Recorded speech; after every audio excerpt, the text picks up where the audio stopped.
প্রায় ৩৫,০০০ কোটি টাকায় যুক্তরাষ্ট্রের বিমান নির্মাতা প্রতিষ্ঠান বোয়িং থেকে ১৪টি উড়োজাহাজ কেনার আনুষ্ঠানিক চুক্তি সই করেছে বিমান বাংলাদেশ এয়ারলাইন্স। সন্ধ্যায় রাজধানীর অভিজাত হোটেলে এই চুক্তি স্বাক্ষর অনুষ্ঠিত হয়।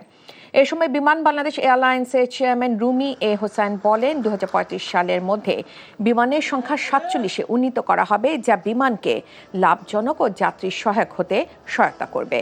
আর বিমান প্রতিমন্ত্রী রশিদুজ্জামান মিল্লাত বলেন, এর মাধ্যমে বিশ্বের নতুন নতুন রুটে ফ্লাইট পরিচালনা সম্ভব হবে, যার মাধ্যমে বাংলাদেশকে ট্যুরিজম সেক্টরে পরিণত করা হবে। We are moving forward with a clear vision. A strong aviation sector means a strong economy. More flights means more trade, more tourism, and more business, more jobs.